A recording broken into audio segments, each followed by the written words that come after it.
मुझे पहली नेशनलिटी नहीं मिली, मुझे पहली जी यूरोपियन नेशनल, उससे पहले जर्मन में जर्मन पासपोर्ट मिला करते थे। और जी। 77 87 86 में इन्होंने स्टार्ट किया, और फिर मुझे जी। ये यूरोप का पासपोर्ट मिला, ये वेरी यूरोपियन गुड। पासपोर्ट मिला। और जी। मुझे बड़े भारी दिल के साथ अपना इंडियन पासपोर्ट वापस देना पड़ा। ये प्रोफेशन वालों ने बोला था ये कि तो काफी मुझे, पुराना लग रहा है मुझे। ये काफी पुराना, ये 77 का है। और अच्छा जी। इसी से मैं एंटर हुआ था। और आप हम्म। देख सकते हैं कितना मैं छोटा सा यंग सा लड़का यहाँ आया था, और अब तो जी। कैंसिल हो गया। और अभी निकलते निकलते 45 40 साल हो गए। यहाँ की इन्वेस्टमेंट भी जा रही है, अमेरिका वाले उसको हेलीकॉप्टर दे रहे हैं, जर्मन वाले उसको पनडुब्बियां दे रहे हैं, सबने लाइन लगाई हुई है। आज आज इस वक्त इंडिया, जर्मन का इंडस्ट्रियल मिनिस्टर इंडिया गया, और उसके साथ यहाँ का एम्प्लॉयमेंट मिनिस्टर साथ में गए, और वो वहां पर बड़े बड़े लगा रहे हैं पोस्टर की जर्मनी में काम करने आओ। आज वो एक कोई आईटी सेंटर में गए हुए थे, और इंडियन जर्मन पार्टनरशिप के ऊपर बात करने गया। तो वो लोग जो है किसके लिए गए? राहुल गांधी को देखे तो नहीं कहा, जो पप्पू जो कहता है टमाटरों में से सोना निकाल लो, है ना? वो तो मोदी को देख के गए हैं ना। और उसमें जयशंकर जैसे, सीतारमन जैसे अच्छे अच्छे, Amit Shah is very bright home minister, और साथ में जशवंत सिंह है, कहीं आपको उनकी इंटरव्यू नजर नहीं आएगी, अपना वो काम करते हैं। ओबामा जो है वो महात्मा गांधी का थोड़ा सा फॉलोवर भी है। तो उसको भी लगा कि मैं एज ए ब्लैक, और 140 मिलियन में मुझे सामान भी बेचना है, और मेरा मेरा सेशन चल रहा है, यहाँ मेरी अपोजिशन बहुत है, उसने मोदी को गले लगा। और जो अमेरिका में रहने वाले इंडियंस थे वो तो हो गए ना भावुक, यहाँ बल्ले बल्ले है, साडा कौन। उसके साथ मोदी को ये मालूम था कि अमेरिका का सबसे बड़ा पार्टनर जो है यहाँ यूरोप में इंग्लैंड है। तो वो कैमरॉन के पास चला गया। कैमरॉन ने उसको ये कारपेट बिछाए, ढोल तमाशे इतने किए, वो धीरे धीरे नजर में आ गया, और साथ साथ इन्वेस्टमेंट भी आने स्टार्ट हो। और उस पीरियड में भी यूरोप में काफी न्यूज़पेपर थे, और यहाँ की गवर्नमेंट भी थी जो थोड़े रिलेक्टेंट थे। लेकिन जब 2019 के बाद देखा कि यार इंडिया तो एक प्रोग्रेस लाइन में चल रहा है, और लोग इसको, हमारा बिजनेस जो है वो हमारी पीठ के पीछे से इसके पास जा रहा है, तो हमें भी कुछ करना चाहिए। इन्होंने अपना जो लैंग्वेज चेंज कर ली, और इन्होंने अपना जो एटीट्यूड चेंज कर लिया, और स्टार्ट ये कर दिया कि हमें प्रोफेशनल इंडिया से चाहिए। और वो जब इसने देखा मोदी साहब ने कि ये सारे मेरे थोड़े से चुंगल में आ गए हैं, तो मैं अब अपना नारा लगाता हूँ, मेक इन इंडिया। मैं सब कुछ करूंगा आपके साथ, लेकिन मैं इंडिया में बनाऊंगा। मैं इस बात को शर्माने में बिल्कुल भी वो नहीं कहूंगा कि मैं भी मोदी साहब से इम्प्रेस हो गया। और उन्होंने ही मुझे इनवाइट किया, उन्हीं का जो मिनिस्ट्री थी, वो आप आओ इंडिया में। और मैंने आके अपना कंट्रीब्यूशन किया। मैंने अपनी कंपनी वालों को, जो दुनिया की सबसे बड़ी कंपनी है, सेकंड बिगेस्ट है, टाटा सबसे बड़ी है, मैं तो सीमेंस से आया हूँ, तो वहाँ की सबसे बड़ी कंपनी, उन्होंने बोला चलो आप चलो, हम इन्वेस्ट करते हैं। तो वो मेक इन इंडिया प्रोजेक्ट में ही मुझे सारे के सारे इंफ्रास्ट्रक्चर मिले, और हमने कंपनी वहां सेटअप की, यहाँ से इन्वेस्टमेंट भी गई, पार्टनर भी बन गए। तो ये धीरे धीरे मेरा भी रवैया जो है मोदी जी के लिए चेंज हो गया। मेरे लिए भी वो इंडिया के वो आप तो शेर पुत्र कह सकते हो उनको। उम्र के इस हिस्से में एक बंदा अपने मुल्क को सर्व कर रहा है, 14 14 16 16 18 18 घंटे काम करे और बिल्कुल फ्रेश हो, और हर वक्त वो है कि मैं कुछ ना कुछ अपने मुल्क के लिए बेहतर कर लूं, अपने मुल्क को आगे ले जाऊं। तो कैसे फिर हम उसको बोले कि जी नहीं जी, ये बंदा नहीं ठीक, ये अपने मुल्क के लिए अच्छा नहीं है, ये इसने जो गुजरात के अंदर जो दंगों के पीछे इसका था, कौन ऐसा मुझे बताएं। अगर आप सीएम हो किसी सूबे के, तो आप चाहेंगे कि वहां के हालात खराब हो? कभी भी नहीं चाहेंगे। मैं नहीं, अगर बिल्कुल नहीं, सीएम हूँ बिल्कुल तो मैं चाहूंगा कि मेरे सूबे के हालात खराब हो, स्टेट के हालात खराब हो? कभी नहीं। ये इल्जाम है। तो इसके पीछे सबको पता है कि कौन लोग हैं ऐसे के जो मुसलमान और हिंदुओं को लड़ाकर अपने मकासद को वो हासिल करना चाहते हैं। और वही लोग हैं जो जिनके अब जो इंडिया की तरक्की है या मोदी जी के जो परफॉर्मेंस है, वो देखकर वो जल रहे हैं। तो मैं यहाँ पर उनको अप्रिशिएट करूंगा। मैं ज्यादा भी अगर अप्रिशिएट करूंगा तो मुझे अपने मुल्क से, अपने पाकिस्तानियों से ज्यादा तनकीद का सामना होगा कि भाई आप पाकिस्तान में बैठ हाँ, के मोदी जी की तारीफ क्यों कर रहे हो।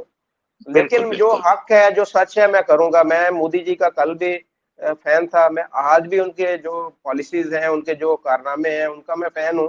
बेशक मुझे लोग यहाँ पर तनकीद का निशाना बनाए, तो मैं एज ए पाकिस्तानी उनको बड़ी अच्छी और कदर की निगाह से देखता हूँ कि जिस तरीके से उन्होंने इंडिया को वो बहुत ज्यादा आगे लेके चले। हेलो एंड वेलकम फ्रेंड, मैं हूं मुजफ्फर चौधरी और आप देख रहे हैं हमारा यूट्यूब चैनल परफेक्ट रिएक्शन। दोस्तों, इस वक्त जर्मनी से हमारे साथ मौजूद है डॉक्टर प्रदीप पवार जी। किसी तारुफ के मोहताज नहीं है। जर्मनी के अंदर इनको बहुत ही इज्जत और एहतराम के साथ जाना जाता है। ये साइंटिस्ट हैं और इनकी खास बात जो हमारे देखने वालों को मैं बताऊंगा कि ये पहले इंडियन हैं जिनको यूरोप में पहले जो है नेशनैलिटी दी गई। पूरे यूरोप के अंदर पहले इंडियन है कि जिनको नेशनैलिटी मिली। और ये एक मैं समझता हूँ कि इज्जत और ऑनर की बात है इंडियंस के लिए, पाकिस्तानियों के लिए और सबके लिए कि इस खित्ते में ये पहले थे ये कि जिनको यूरोप के अंदर नेशनैलिटी मिली। तो आपको मैं सर अपने शो में वेलकम कहता हूँ। कैसे हैं सर आप? नमस्ते। नमस्कार, सलाम वालेकुम, सत श्री अकाल, गुड इवनिंग। चौधरी साहब, एक मैं थोड़ा सा करेक्शन कर दूं। जी जी। मुझे पहली नेशनलिटी नहीं मिली। मुझे पहली जी यूरोपियन नेशनल, उससे पहले जर्मन में जर्मन पासपोर्ट मिला करते थे। और जी। 77 87 86 में इन्होंने स्टार्ट किया और फिर मुझे जी। ये यूरोप का पासपोर्ट मिला, ये वेरी यूरोपियन गुड। पासपोर्ट मिला। और जी। मुझे बड़े भारी दिल के साथ अपना इंडियन पासपोर्ट वापस देना पड़ा। ये प्रोफेशन वालों ने बोला था कि ये तो काफी मुझे, पुराना लग रहा है मुझे। ये काफी पुराना, ये 77 का है। और अच्छा जी। इसी से मैं एंटर हुआ था। और आप हम्म। देख सकते हैं कितना मैं छोटा सा यंग सा लड़का यहाँ आया था और अब फिर जी। कैंसिल हो गया। और अभी निकलते निकलते 45 40 साल हो गए। हम्म। अच्छा डॉक्टर साहब, आज हम आपसे जानेंगे कि पूरी दुनिया मोदी जी की तारीफ कर रही है। जैसे उन्होंने विजिट किया यूएसए का, उसके बाद में वो इजिप्ट गए, फ्रांस भी आए, यूएई गए, उससे पहले ऑस्ट्रेलिया भी गए थे। और इस तरह पूरी दुनिया के अंदर जहां भी जा रहे हैं बहुत ज्यादा रिस्पेक्ट मिल रही। जापान भी गए। अ, एक आप भी ज़ाहिर है इंडियन हैं, अगर आपके पास नेशनैलिटी है यूरोपियन कंट्रीज की, लेकिन आप हैं तो इंडियन ही ना। आप एज ए इंडियन जो कि यूरोप के अंदर बैठा हुआ है, वो मोदी जी को कैसे आप देख रहे हैं एज ए लीडर?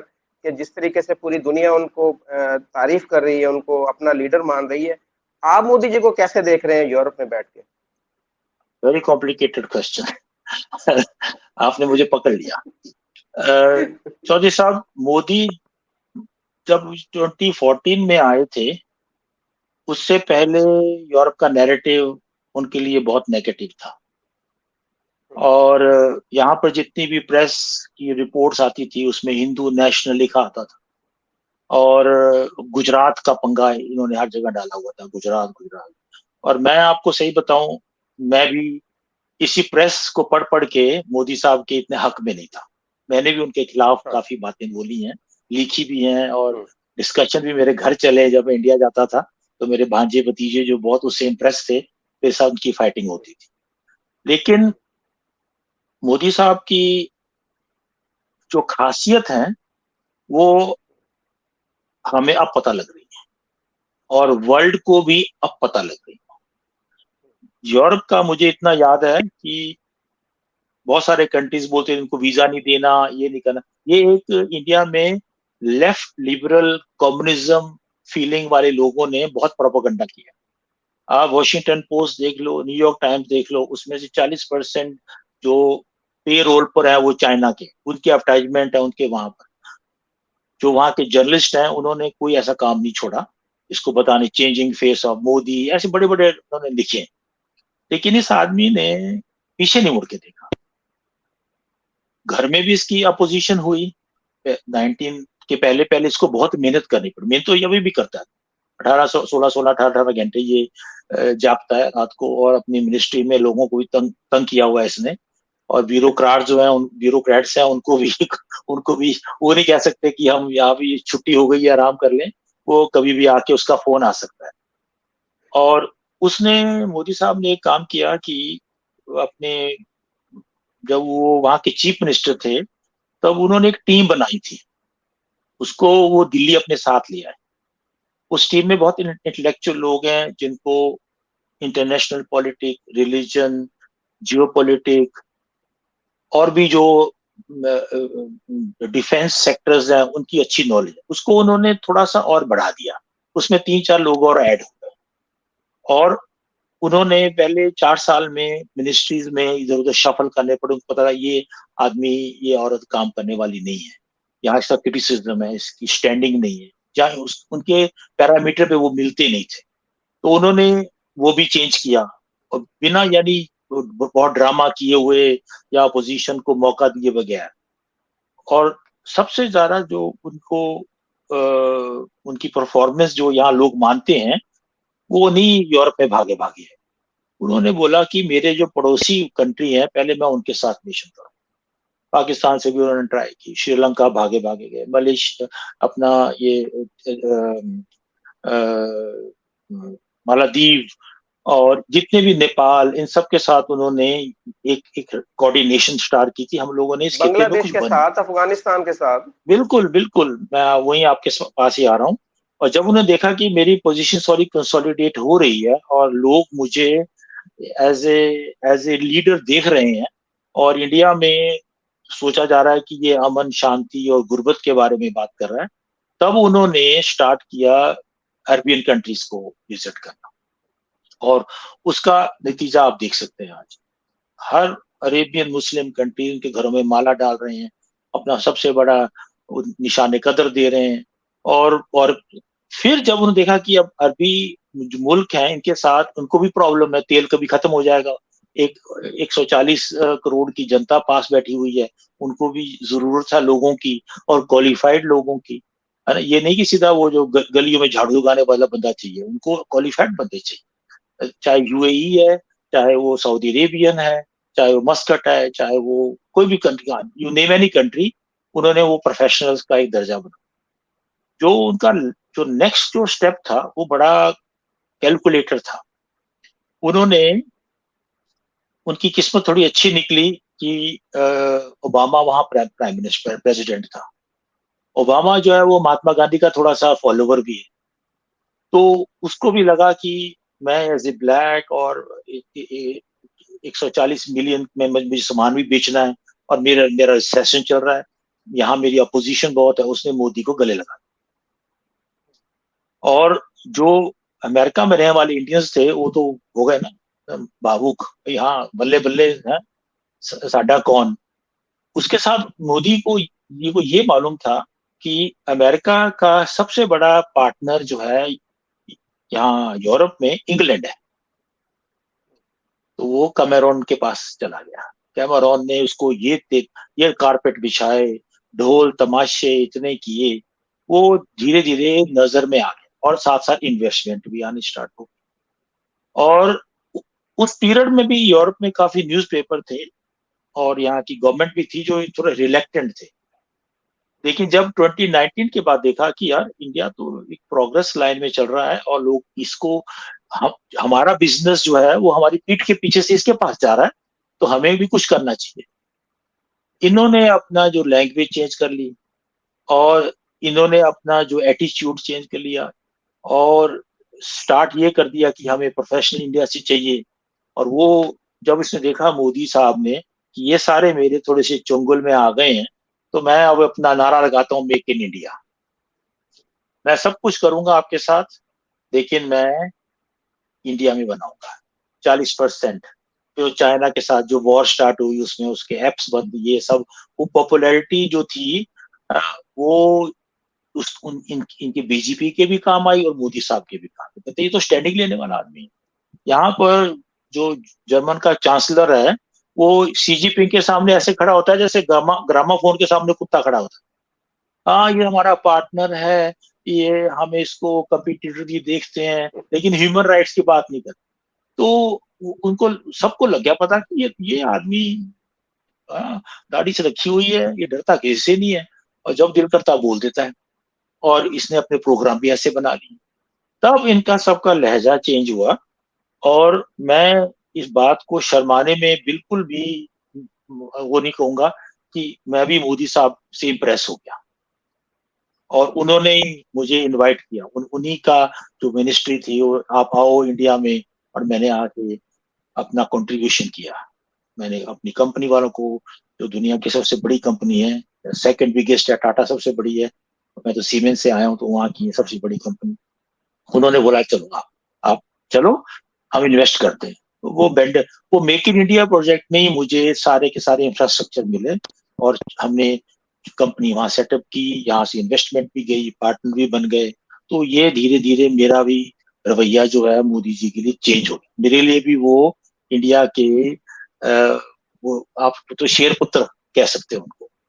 और इसका असर अब ये है कि आप अगर पूरी वर्ल्ड का मैप देखें, अब G20 देख लो या G7 देख लो, उसमें कौन सा लीडर है जो वर्ल्ड को इस वक्त करिश्माटिक तौर तरीके से चला रहा है। इटली में वो राइट विंग की बैठी हुई है, माक्रोन साहब बड़ी अमीर फैमिली से, एक इलाइट कॉलेज से आए हुए हैं, वहां पर भी एक रेस्ट विंग स्टार्ट हो गया, उनकी अपनी प्रॉब्लम है। हर छोटे तो दूसरे दिन फ्रांस के अंदर पंगा खड़ा हुआ, लड़ाइयां हो रही है, झगड़े हो रही हैं, आधा फ्रांस जल जाता है।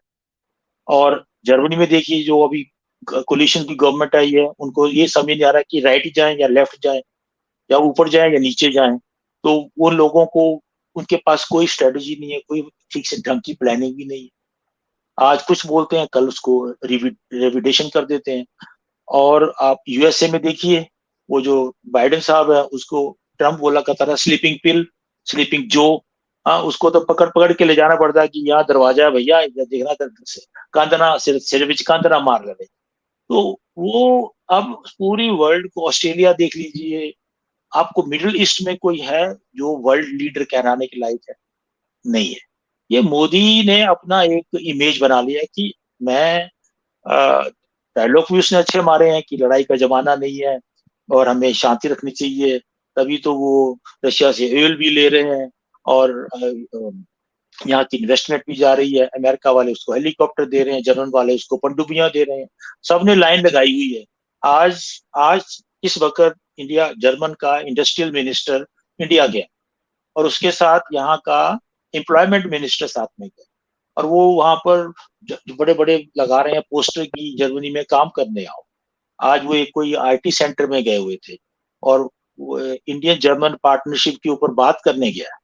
तो वो लोग जो हैं किसके लिए गए? राहुल गांधी को देखे तो नहीं, कहा जो पप्पू जो कहता है टमाटरों में से सोना निकाल लो, है ना? वो तो मोदी को देख के गए ना। और उसमें जयशंकर जैसे, सीतारमन जैसे अच्छे अच्छे, Amit Shah is very bright home minister, और साथ में जशवंत सिंह है। कहीं आपको उनकी इंटरव्यू नजर नहीं आएगी, अपना वो काम करते हैं। जो अपना मणिपुर वगैरह में जो ड्रामे हो रहे हैं, उनको वो हैंडल कर रहे हैं अपने तरीके से ना। उनको पता है कि जो रिपोर्ट कार्ड है वो साल के एंड में दिखाना पड़ेगा।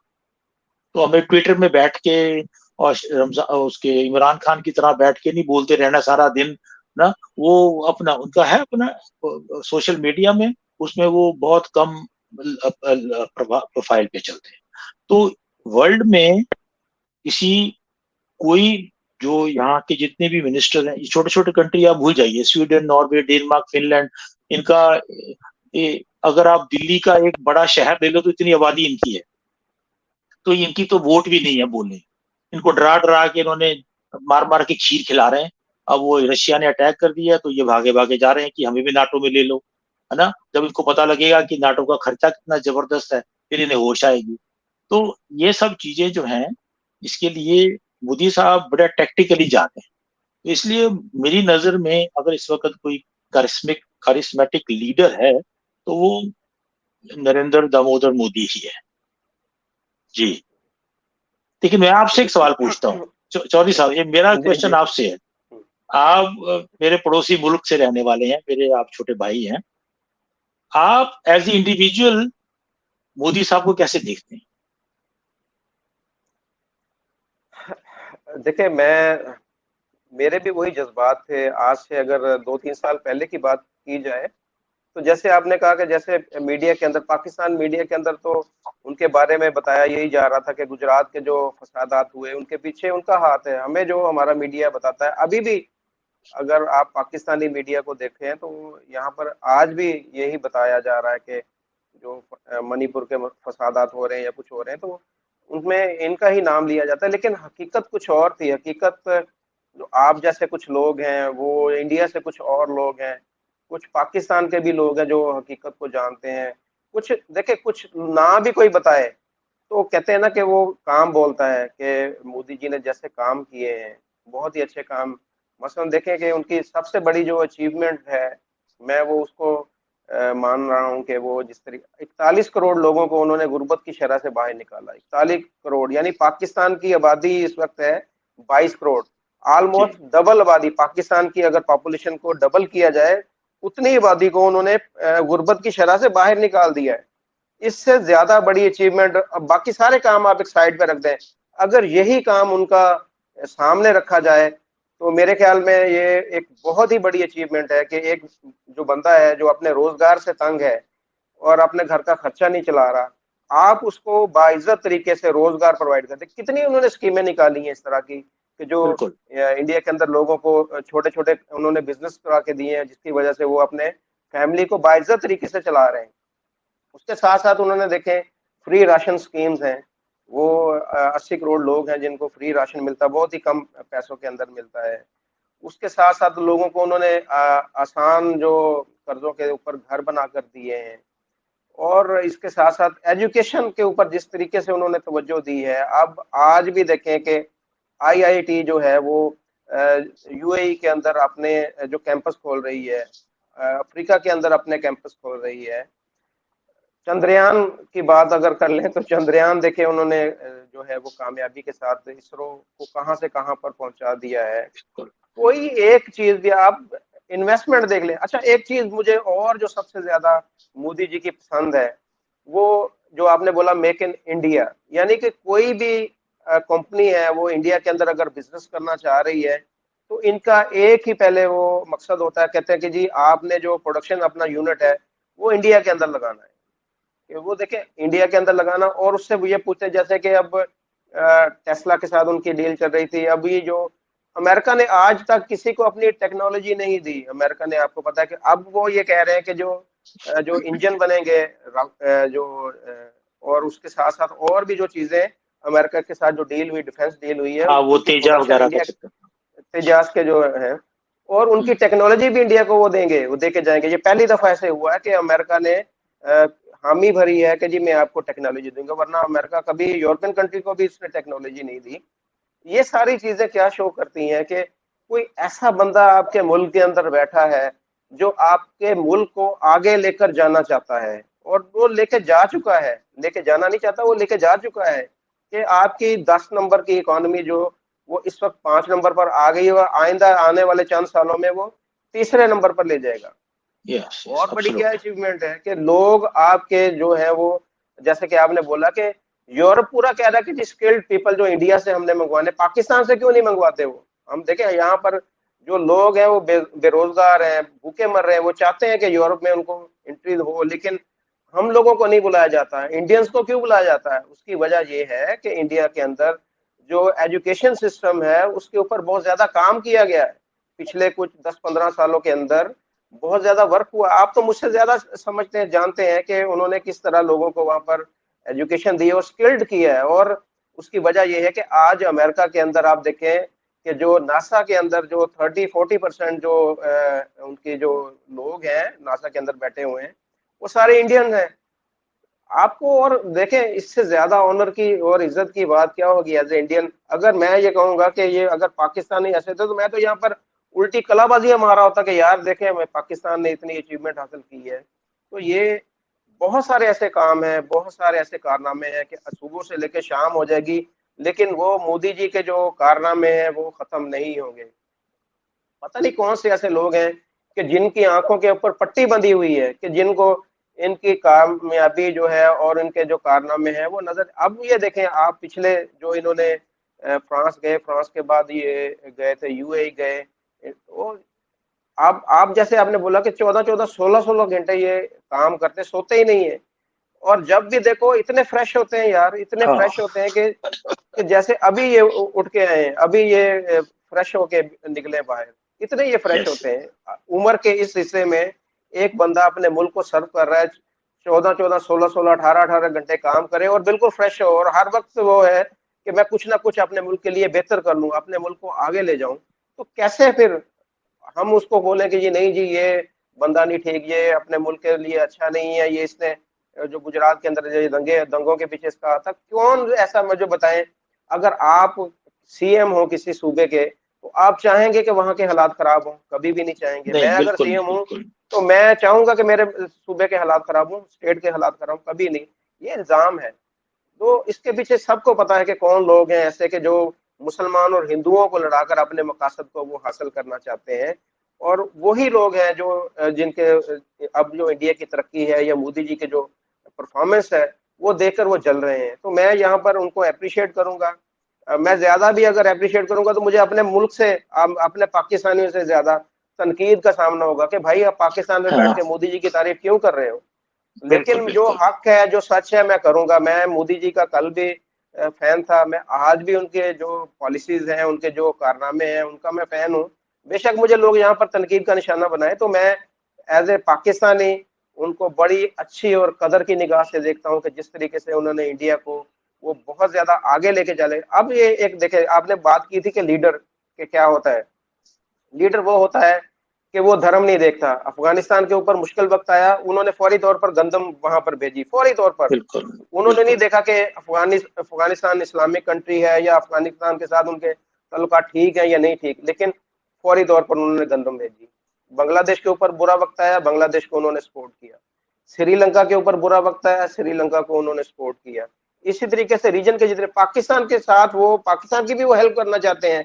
लेकिन बिल्कुल पाकिस्तान बिल्कुल के हुक्मरान आपको पता है किस तरह के लोग हैं यहाँ के, वो नहीं लेंगे उनकी मदद, कभी भी नहीं लेंगे, अपने लोगों को भूखा मार देंगे। लोग चाहते हैं, मैं एज ए पाकिस्तानी या मेरे और यहाँ पर जो भाई ये दोस्त हैं, वो चाहते हैं कि इंडिया के साथ हमारे रिलेशन अच्छे हों। जब भी हमारे ऊपर बुरा वक्त आए तो हमारी जैसे मोदी जी दूसरे मुल्कों की हेल्प करते हैं, पाकिस्तान की भी हेल्प उन्हें करनी चाहिए। लेकिन जरूर। हमारे हुक्मरान कभी भी इस तरह का काम नहीं करने देंगे। उसकी सबसे बड़ी एक मैं और मिसाल दूंगा। तुर्की में जल्जला आया, देखे तुर्की के हम्म। साथ इंडिया के ताल्लुकात अच्छे नहीं है। सबसे पहले पाकिस्तान से पहले जो मोदी जी ने वहां पर जो अपनी रेस्क्यू टीम भेजी और साथ में इमदाद वहां पर भेजी। ये होता है लीडर, इसको कहते हैं लीडर। और वो मोदी जी हाँ, के अंदर दुनिया का जो एक बड़ा लीडर बनने की तमाम खूबियां मौजूद हैं।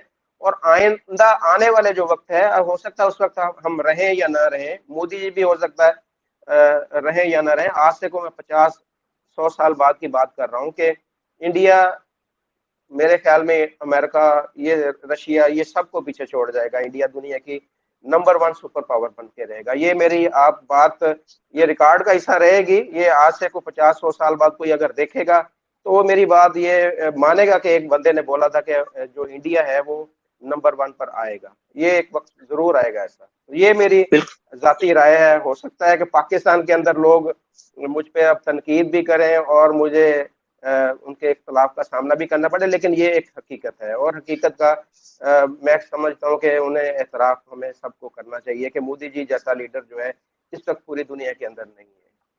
मैं तो चौधरी साहब ये भी कहता हूँ कि मोदी हमारा ही लीडर नहीं है, वो पाकिस्तान का भी लीडर है ना। उसके पाकिस्तानी अगर लेकिन मान जाए तो ये भी जी हमारे खित्ते का बंदा है, हमारी ही हमें रिप्रेजेंट करता है। देखा जाए तो वो पाकिस्तान को भी रिप्रेजेंट, पाकिस्तान भी तो इंडिया का हिस्सा है ना। हाँ, वो जी इंडिया से ही निकल कर आया है, तो एक पॉलिटिकल पाकिस्तान बन गया है। तो मोदी साहब को मेरा ख्याल है, कोई अगर कोई कल सवाल भी पूछे तो वो ये कभी नहीं बोलेंगे कि हाँ मैं हूँ इस उस खित्ते के बारे में बिल्कुल सोचता नहीं हूँ। वो बहुत सोचते हैं। और उन्होंने अ, दो चीजें मुझे बड़ी अच्छी लगी आपकी। लेकिन एक बीच में मैं थोड़ा सा अपना कमेंट जरूर दूंगा कि आपने बोला ना कि पाकिस्तानियों को क्यों नहीं पूछते एम्प्लॉयमेंट के लिए। इंडिया का जो एक इमेज बन गया है, वो बन गया है एज ए लिबरल वर्ल्ड का एक मेंबर, एक फ्री वर्ल्ड का इंडिया मेंबर है, जो यहाँ पर यूरोप में बहुत अच्छी तरह देखा जाता है। अब आपके यहाँ पर जिन लोगों को, जिनकी मानसिकता ऐसी बन गई है कि वो इस्लाम के सिवाय कुछ चीज को देखती नहीं है। वो यहाँ अगर बुला भी लिया जाए, उनको बुलाया भी जाता है, तो वो कुछ दिन बड़े मॉडर्न शॉर्डर रहते हैं, उसके बाद फिर उनके वो सलवार कमीज और दाढ़ियां, और फिर उनकी बीवियां जो हैं वो सिर पे स्कार्फ पहन लेती हैं या हिजाब पहन लेती हैं। यहाँ पर वो, तो ये लोग जो हैं ये बड़े बीबी लोग हैं। ये कहते हैं आ जा भाई। अब वो स्वीडन में इराक का इतना पंगा हो रहा है, वहां पर 11वें नंबर पे फॉरेनर लिस्ट में इराकी आते हैं, सबसे ऊपर सीरियन है, और ये यहाँ आके इनके मुल्क को तोड़ते हैं। तो ये जो यूरोप है ये फ्री वर्ल्ड की तरफ सोचता है कि हमें ये लाना चाहिए या हमें नहीं लाना चाहिए। तो इसमें इंडिया वालों का काफी अच्छा रेपुटेशन है, एजुकेशन वाइज है, इंटीग्रेशन वाइज है उनका चक्कर। तो वो यहाँ पर आके एडजस्ट है। हाँ, उनमें भी है, वो भी गेटोज में रहना पसंद करते हैं, और वो उन्हें भी अच्छा लगता है कि चलो ना ही जर्मन बोल नहीं पावे, है ना ही फ्रेंच बोल नहीं पावे, हिंदी में काम चल रहा है तो चलने दे। तो लेकिन उनके जो बच्चे हैं या और भी जो मेरे पाकिस्तानी भाई बहन हैं, उनके बच्चे जो है यहाँ पर फुल इंटीग्रेटेड है, यार उसमें नहीं है। लेकिन उनको उनके उनको उनके वतन वासियों को वहां पर मौका ही नहीं मिलता डेवलप करने। तो चौधरी साहब, ये तो आपका एक पर्सनल व्यू था मोदी साहब के बारे में। जब आप सड़कों पे जाते हैं और लोगों से पूछते हैं, तो वो उनका उनका उनकी नब्ज क्या बोलती? देखिए, जो तो पढ़े लिखे लोग हैं, जो जिनको स्टडी का शौक है, जो अपने तौर पर सर्च करते हैं, उनकी तादाद तकरीबन पाकिस्तान के अंदर जो है वो तकरीबन 5% लोग ऐसे होंगे कि जो जो आज़ादाना जो ज़राए हैं उनको देखते हैं। वो 5% जो लोग हैं वो भी मोदी जी की तारीफ ही करते हैं, उनके काम की तारीफ करते हैं। तकरीबन 5 से 10% लोग ऐसे हैं कि जो मोदी जी के काम की तारीफ करते हैं, लेकिन साथ में ये भी कहते हैं कि नहीं, ये मुसलमानों के हक में अच्छे नहीं है, ये ऐसे भी है। और बाकी जो 80% लोग हैं, वो ना तो मोदी जी की तारीफ करते हैं और ना ही मोदी जी को वो अच्छा समझते हैं। ये पाकिस्तान की मैंने आपको एक ये समझे परसेंटेज वाइज जो है ना बता दिया है कि 5% लोग ऐसे हैं कि जो मोदी जी की तारीफ भी करते हैं और ये समझते हैं कि मोदी जी बहैसियत एक लीडर, एक अच्छे इंसान भी हैं और वर्ल्ड लीडर हैं। 15% तकरीबन लोग ऐसे हैं कि जो समझते हैं कि मोदी जी अपने मुल्क के लिए अच्छे हैं, लेकिन मुसलमानों के लिए अच्छे नहीं हैं। और 80% जो लोग हैं वो बिल्कुल भी उनको जो है वो ना तो अच्छा समझते हैं और ना ही वो समझते हैं कि वो अपने आप को ये समझते हैं कि जी पाकिस्तान इस वक्त सब कुछ है और पाकिस्तान बहुत तरक्की कर रहा है और आप लोग जो हैं आप झूठ बोल रहे हैं, इंडिया इतनी तरक्की, इंडिया में तो गुर्बत बहुत है। वो ये कहते हैं, जब हम उनको बताते हैं ना कि इंडिया ऐसे तरक्की कर गया, वो कहते हैं नहीं जी नहीं, ऐसे बात नहीं है। इंडिया, अब देखें कि दिल्ली की सड़कों के अंदर अभी भी लोग जो है वो जो सोते हैं बाहर फुटपाथ के ऊपर सोते हैं। इंडिया के अंदर अभी भी जो है वो अभी वॉशरूम नहीं है उनके घरों में। इंडिया के अंदर तो लोगों को 2 वक्त की रोटी नहीं मिलती। अभी भी लोग ऐसे पाकिस्तान में हैं जो अहमकों की जन्नत में रहते हैं और जो जिनको पता ही नहीं है कि इंडिया इस वक्त कितनी तरक्की कर गया। ये हालात है पाकिस्तानी अवाम के। लेकिन हम कोशिश कर रहे हैं, उनको अवेयर करते हैं। जब भी वीडियो बनाने जाते हैं तो अगर स्टूडेंट हो तो जब हम बात कर रहे होते हैं तो 8-10 स्टूडेंट हमारे पास जमा हो जाते हैं, तो हम उनको हकीकत बताते हैं, सारा कुछ बताते हैं, तो वो हमसे सवाल जवाब भी करते हैं, सेशन होता है पूरा।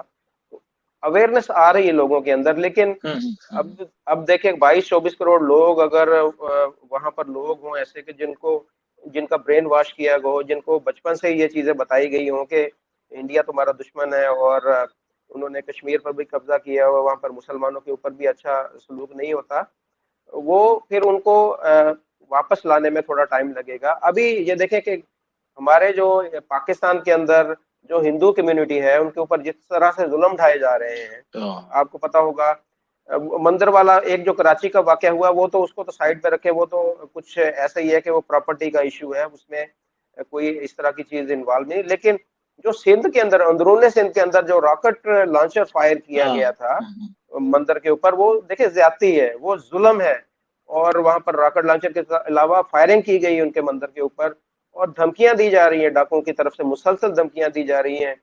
कुछ इलाकों के अंदर हमें इतलात भी मिली है कि लड़कियों को दोबारा से, अभी कुछ सख्ती हुई थी फोर्स कन्वर्जन की, लेकिन दोबारा से वो काम स्टार्ट हो चुका है।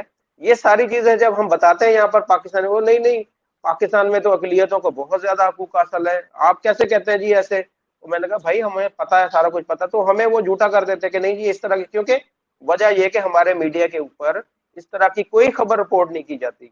हमारे सोशल मीडिया के ऊपर भी इस तरह की खबरों के ऊपर लगान में हिंदू भाई हमारे डरते हैं कि इस तरह की अगर हम खबर लगाएंगे तो हो सकता है कि हमारे खिलाफ कोई एक्शन ना हो जाए। बहुत ज्यादा पाकिस्तान के अंदर लोगों को जो है गुमराह किया जाता है, गुमराह किया गया है, अभी भी गुमराह किया जा रहा है। लेकिन हम काम कर रहे हैं और देखिए उम्मीद तो दुनिया कायम है। हम चाहते हैं कि लोग, पाकिस्तानी लोग हैं, वो भी हकीकत और सच को जाने और पाकिस्तान के अंदर जो हिंदू कम्युनिटी के ऊपर जो जुल्म हो रहा है, जो ज्यादती हो रही है, वो चले हमारी कुछ बात करने से हो सकता है कि उसमें कुछ कमी आ जाए या कुछ बेहतरी आ जाए। तो इसके लिए हम काम कर रहे हैं और करते रहेंगे। ये अभी सूरत चौधरी हाल है साहब, पाकिस्तान की। हाँ, चौधरी साहब, अगर ऐसा ही माइनॉरिटी के साथ होता रहेगा तो एक टाइम आएगा सिख हिंदू वगैरह जो है वो तो मुल्क छोड़ के चले जाएंगे। और जा रहे हैं सर, उन जा रहे हैं।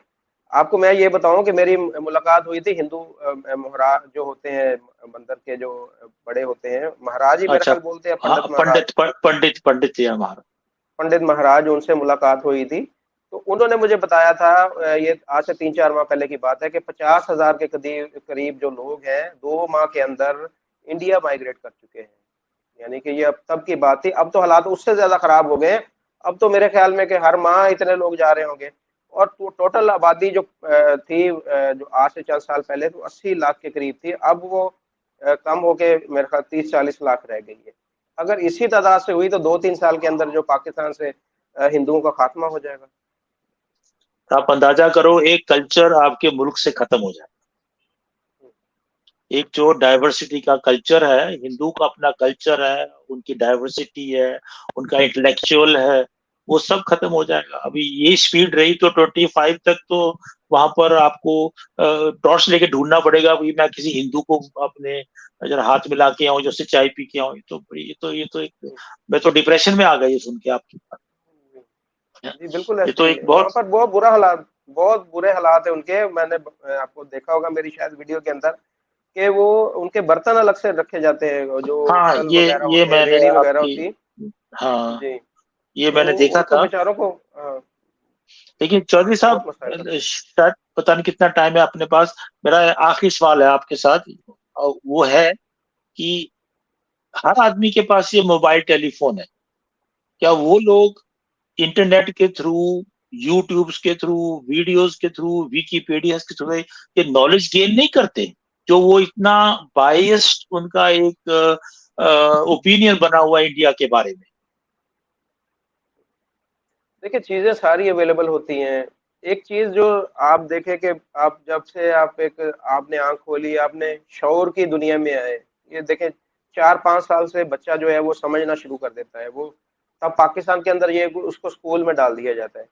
और 4-5 साल का बच्चा जब स्कूल जाना शुरू करता है तो उसे अगर वहां पर अलिफ बे हमारे पढ़ाई जाती है या ABC पढ़ाई जाती है, तो साथ उसके जो वहां पर ये चीज भी बताई जाती है कि हिंदू तुम्हारा दुश्मन है, इंडिया तुम्हारा दुश्मन है। हाँ, ये इंडिया ने मुझे पता था। जो अब बचपन से जो चीजें पढ़ाई जाए या बताई जाए, आप बेशक जितना मर्जी कर लें, कहीं ना कहीं आपके जो लाशऊर है एक, उसके अंदर वो चीज जो बैठी हुई है वो नहीं निकल सकती। कुछ लोग होंगे, मैंने कहा कि वो 4 या 5% लोग हैं जो कि उस सच्चाई को मानते हैं, उस चीज को तस्लीम करते हैं। बाकी जो 95% है वो तो बचपन से जो उनके जहन में एक ठप्पा लगा दिया गया है, वो तो लकीर के फकीर हैं। वो तो अपनी चीज से पीछे नहीं हटते। वो उनके तो हमारे जो है ना मुसलमान के लिए कहते हैं कि मुसलमान होने के लिए ईमान का लाना जरूरी है, कि आपने जो भी चीज है उसको तस्दीक नहीं करनी, उसके ऊपर तहकीक नहीं करनी। मुसलमानों के अंदर ये होता है। तो वो चीज भी हमारे जहन में के अंदर बिठा दी गई है कि ये जो चीज है कि हिंदू तुम्हारा दुश्मन है, इसके ऊपर आपने देखना ही नहीं। बस हाँ, जो आपको बता दिया है, आपको बता दिया है। मैं आपको अपनी फैमिली की बात बताता हूँ कि मुझे अपनी फैमिली में तनकीद का निशाना बनाया जाता है। जब मैं वीडियो करके आया हरचंद राम के साथ, तो मुझे मेरे घर वालों ने मुझे 100 बातें की कि तुम ये क्या काम करके आए हो, तुम हिंदू के साथ बैठ के कैसे खा के आए हो, तुमने उनको कैसे ये सारा कुछ किया। तो ये तो हाल है। मैंने समझाया अपनी फैमिली के लोगों को।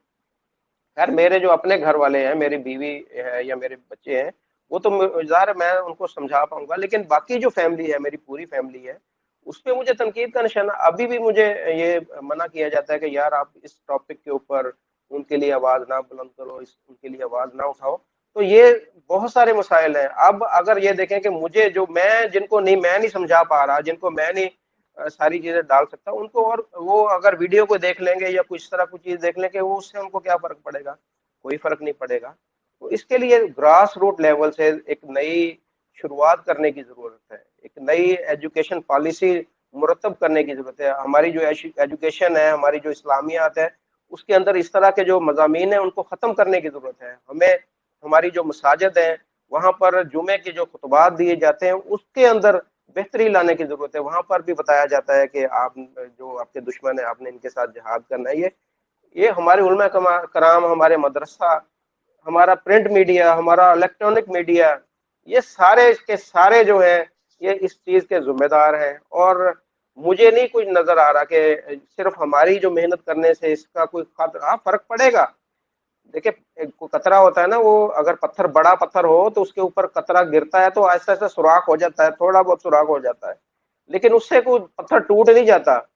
तो पत्थर तोड़ने के लिए इसके अंदर बहुत ज्यादा जो इकदाम करने की जरूरत है, बहुत ज्यादा काम करने की जरूरत है। वो काम जो है वो कोई ऐसी हुकूमत जो आएगी जो सोचेगी कि यार हमने 75 सालों में या 80 सालों में हमने नुकसान किया, इस मुल्क के लोगों को धोखा दिया, इन लोगों के गुमराह किया, जब वो उनको अपनी गलती का एहसास जब तक नहीं होगा, तब तक ये सारा कुछ बेहतर नहीं हो सकता। और वो हो सकता है कि आइंदा आने वाले कुछ 10 15 20 सालों में इन हमारी जो हुकूमतें आनी हैं, या हमारे जो कुछ लोग आएंगे, या हमारे कुछ जो लीडर आएंगे, हो सकता है उनको अपनी गलती का एहसास हो जाए। आपकी बात बिल्कुल ठीक है चौधरी साहब। मैं एक छोटा सा मेरे पड़ोसी टर्की है, यहाँ पर बहुत सारे टर्किश लोग रहते हैं। तो वहां पर एक लेडी प्रेसिडेंट बनी थी, चिला था उसका नाम। तो वो चिल्लार जो थी, उसकी मुलाकात हुई राजीव गांधी से। ओलाफ पाल्मे की डेथ की सेरेमनी थी स्वीडन में। तो वो एक उस टाइम पर एक सोशल ऑर्गेनाइजेशन होती थी, उसमें इंडिया भी मेंबर था। तो राजीव गांधी ने वहां पर की नोट स्पीकर बन के आए थे। तो चिल्लार ने राजीव गांधी से पूछा कि तुम अभी अभी प्राइम मिनिस्टर बने हो, इंडिया एकदम से कैसे एक लेवल पे आ रहा है कि दुनिया बात करती है आईटी की, दुनिया बात करती है सिविल इंजीनियरिंग की, दुनिया बात करती है फार्मेसी की, तो ये कैसे? वो कहता मेरा हमने एजुकेशन सिस्टम को धीरे धीरे उस लेवल पे लेके आए। उस औरत ने अपने एजुकेशन मिनिस्टर को 1100-1200 लोगों को इंडिया भेजा। वो 4 साल दिल्ली, बेंगलोर, पुणे, बम्बई, जयपुर, सब जगह वो घूम कर आए। उन्होंने एनसीईआरटी का लेवल देखा, आईआईटी देखी कैसी है। उन्होंने वो आकर अपने कंट्री में उसमें से बहुत अच्छी चीजें वो लेकर आए, उनको इम्प्लीमेंट किया। आज टर्की का जो इंजीनियर है वो एक जर्मन इंजीनियर से कम नहीं है। और उनकी मानसिकता भी चेंज हुई। वो फनेटिक मुस्लिम नहीं बने। एर्डोगान ने आके थोड़ा सा खालीफात स्टार्ट किया, वो भी जल्दी खत्म हो जाएगा। आज ही उसकी न्यूज आ रही थी कि जो उसने भूचाल आने के बाद जो यहाँ पर इतने लोग मरे हैं, उसने कुछ नहीं किया, वोटें ली और भाग गया। अब वो लोग जो है वो थोड़े दुखी हो गए हैं। तो ये तो इट्स अनदर टॉपिक, इस पर कभी फिर बात कर सकते हैं। लेकिन आपकी बात बिल्कुल ठीक है चौधरी साहब। ये एक एजुकेशन सिस्टम जो है, उसमें इको सिस्टम बने हुए बहुत सारे। उसमें मौलवी है, मुल्ला है, पॉलिटिशियंस है, स्कूल के टीचर्स हैं, आपके इंटेलेक्चुअल लोगों पर भी मुझे क्वेश्चन आ जाता है। मैं हसन निसाब सर का वो वीडियो देख रहा था जिसमें वो डीएनए की बात कर रहे जी। हैं। यानी मैं जिनकी रिस्पेक्ट करता हूँ, वो मुझे तो जाहिल नजर आए। और फिर अपनी ड्राइंग रूम के अंदर घुमा के दिखा रहे हैं, ये तस्वीरें, ये तो मेरे लिए मूर्तियां हैं भाई, इनकी तो मैं वैल्यू नहीं रखता। लेकिन आज से 5 साल पहले माइलेज लेने के लिए बड़ा हिंदुओं की तारीफें, और गीता का वो ये सब शोबाजी है, ये सब माइलेज लेने का काम करते हैं। जब तक ये लोग जो हैं स्टार्ट नहीं करेंगे ग्रास रूट पे, लोगों को अपने घर से स्टार्ट होती, चैरिटी बिगिंस एट होम। आप घर से स्टार्ट करेंगे ना, तो वो मेरे ख्याल वो घर ही सब ऐसे मुझे नजर आते हैं जहां पर जो जो बुनियादी इंसानियत है वो लगता है धीरे धीरे मर ही गई ना, या मर जा बिल्कुल। रही है, या उसमें कमी आ रही है। शायद मैं ड्रास्टिक वर्ड यूज कर रहा हूँ। तो इसमें इसमें मैं एक चीज बोलूंगा कि जो लोग अपनी औकात को भूल जाते हैं ना, कि वो क्या थे और क्या है, वो, मैं उनको इंसान समझता ही नहीं हूँ। देखें, हसन निसार साहब इस मिट्टी के हैं, ये जो हमारी मिट्टी है, ये जो ये खित्ता है हमारा एक हिंदुस्तान जिसका नाम है, उस मिट्टी के साथ जो लोग इस मिट्टी के साथ वफा नहीं करेंगे, इस मिट्टी को अपनी माँ नहीं मानेंगे, मैं उनको इंसान ही नहीं समझता कि जो डिनाई करें इस चीज को। तो और जो अल्लाह पाक किसी को इज्जत देता है या कोई बड़े ओहदे पर या किसी बुलंद मुकाम पर पहुंचा देता है, और वो दूसरों को जब हकारत की नजर देखें, वो यही कहते हैं कि ये सारे ही ऐसे हैं, ये आप भी ऐसे हो, फलां भी ऐसे, मैं तो आप में से हूं ही नहीं, मैं तो सेंट्रल एशियन के साउथ से हूँ। तो देखें, हम सबको उन्होंने हकीर जाना, हम सबको वो समझते कि ये कीड़े मकोड़े हैं, असल इंसान तो वो है। तो जो बंदा मगरूर होता है, वो तो मैं उसको अब क्या मैं उनके बारे में बोलूं, उन्होंने खुद अपने बारे में खुद बता दिया है, मुझे कुछ ज्यादा उसके ऊपर बात करने की जरूरत नहीं है। लगता है उन्होंने बंदे को नशा जो नुशा किया हुआ था, नशा नुशा किया होगा, टीका टूका लगाया होगा, और ऐसी जो जी। बहकी बहकी बातें करने वाले उन्हें ये छोड़ छाड़ के अब भक्ति पूजा करनी चाहिए, अच्छा ये डॉक्टर उनके बस का रोग साहब, नहीं। एंड है हमारा हमारा एंड है प्रोग्राम का। अब मैं आपसे सिंपल 3 पॉइंट जो है, 3 बड़े बड़े काम जो मोदी जी के हैं, वो हमें बताइएगा कि सबसे आज तक जो उन्होंने तकरीबन 8-9 साल हो गए उनकी हुकूमत को, 3 बड़े काम गिनाइएगा जरा।